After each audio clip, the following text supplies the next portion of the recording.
Our world is a niche of biodiversity. Of the 100 million species in the world, only 8.7 million are discovered. 1 to 2 million species of which are animals, 391,000 species are plants, and the rest include the protists, the large domains of archaeobacteria and eubacteria, and fungi. It is staggering how over 100 million species came from a single-celled ancestor, the proto-eukaryotes. But have you wondered how a single ancestor managed to diversify species? Take, for example, the venoms across scorpion species. Scorpions' venoms are chemically different from each other. The Baja Californian black scorpion and the Chinese golden scorpion have the most documented genetic and protein profiles. Their venoms constitutively have different proteins that determine the inflammation-triggered events that cause extreme irritation and sometimes death. Geneticists have profiled protein differences in venom samples across scorpion species and found that each venom comprises at least one different protein that is transcribed by a single gene. So, each scorpion genome expresses a new gene from an ancestral scorpion venom template that changes the intensity of pain and inflammation induction of venoms. But how this gene is produced goes to the understanding of the central dogma, the protein production process, and the processes of exon shuffling, alternative splicing, and RNA editing. Imagine you're a baker, along with hundreds of bakers that served the Queen of England, Queen Chona, during the medieval period. Your task is to create the most appetizing cake for your daughter's coronation as heir to the highly esteemed throne. The ingredients of this special cake are written in a book that is locked in the Tower of Secrets for safekeeping by a scribe, the only person who has access to the tower and understands the secret code that can unlock the book. The scribe gives the instructions from the book to the bakers, and the bakers follow the instructions given by the scribe to make the cake. The finished cake is given to the queen's taster, High Priest Jordan, for evaluation.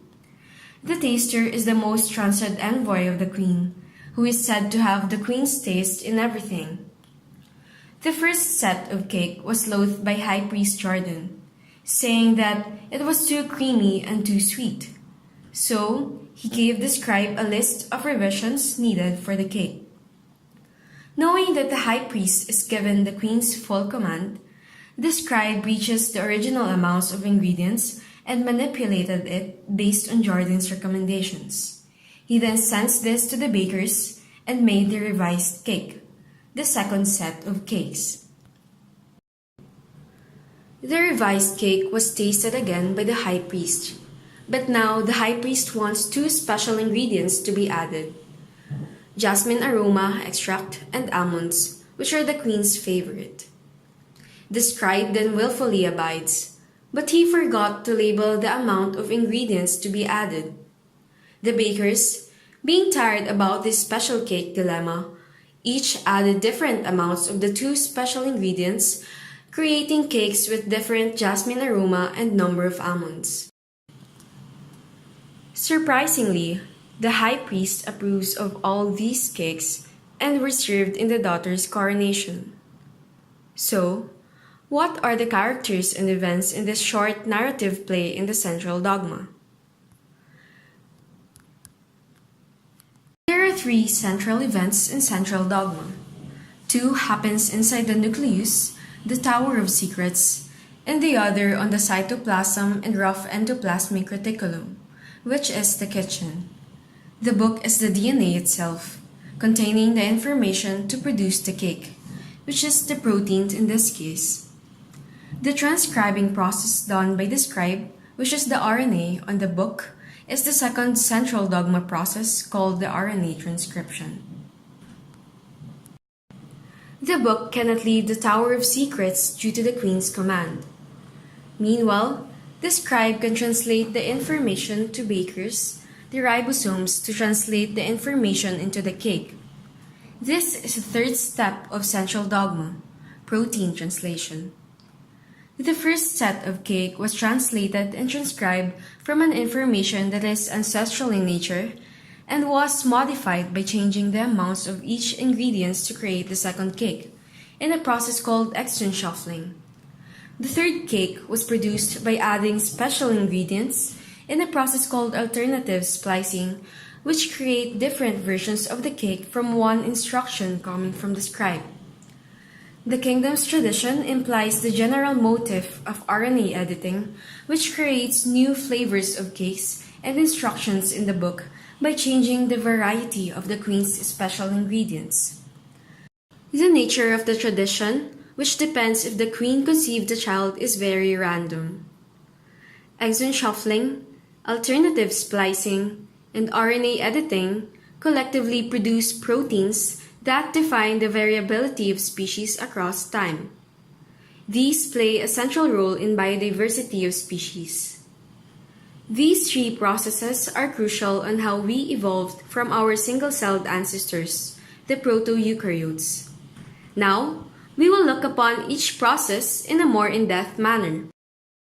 Let's begin with exon shuffling. Exon shuffling is the mechanism by which exons are moved from one part of a genome to another, where new protein folds can be made from changing the formation of pre-existing proteins. This mechanism produces proteins which, due to the shuffling of exons, have altered functions. How then was exon shuffling discovered? In 1977, Philip Allen Sharp and Richard Roberts found that eukaryotic genes possess interruptions which are later called introns, a term coined by Walter Gilbert. Before that discovery, all concepts about eukaryotic genes were mirrored from bacteria, with scientists assuming the eukaryotic genes to be 100% true and unchanged from start to finish, or at least before being mutated. With raising questions from the recent discovery, Walter Gilbert took the opportunity to explain the significance of introns, and later introduced the term exons, which were said to be the regions to be expressed. Gilbert paved the way in explaining that the recombination and reshuffling of introns led to the production of different enzymes without necessarily relying on splicing. Using evidences from genome studies, it may be predicted that exon shuffling has become significant in the evolution of larger, less compact genomes. The rise of exon shuffling seems to have coincided with the rapid burst of evolutionary diversity at the time of the Metazoan radiation. Many protein-coding genes produced by exon shuffling can be recognized through the correlation between the exon structure of the genes and the domain organization of proteins. To illustrate, the genes of certain structures, such as the selectins, are encoded by discrete class 1,1 exons, meaning that the introns that participated in the assembly process are all phase 1. The fact that such correlation is followed can be used as an evidence that the gene of a modular protein has evolved by exon shuffling, and thus the rise of exon shuffling was crucial for the rapid creation of diverse multi-domain proteins that are essential for the multicellularity of metazoa. Aside from exon shuffling, certain related events such as alternative splicing and RNA editing may occur. Through alternative splicing, exons are put together in different ways in order to generate multiple proteins with slightly different functions called isoforms. RNA editing, on the other hand, results to having changes in the RNA nucleotide sequences and structures apart from splicing, 5' capping, or 3' end processing. Certain mechanisms could explain how alternative splicing and RNA editing could lead to the modification of final transcript and protein product. To fully understand these events, we will be discussing them one at a time. Alternative splicing allows for the production of different kinds of proteins from only one gene. After transcription, splicing must undergo where introns are removed from the pre-mRNA. Sometimes, an exon can be either included or excluded from the final transcripts, or there can be two splice sites at one end of an exon that are recognized by the spliceosome or the complex which carries the splicing reaction. Sometimes, there are genes that do not exactly correspond to its RNA product. This is because of an event called RNA editing, which occurs by two different mechanisms, either by substitution or by insertion or deletion editing. In substitution editing, individual nucleotides are converted into a different one by the action of enzymes. For this process, there are two types, the adenosine to inosine RNA editing and the cytidine to uridine RNA editing. On the other hand, insertion or deletion editing is a type of modification in which the final transcript is paired complementary with gRNA or guide RNA molecules, which function as templates for addition or removal of nucleotide bases in the RNA. Without these processes, everything in this world would have remained as a single organism, one which has no variations at all. Things would have been boring, right?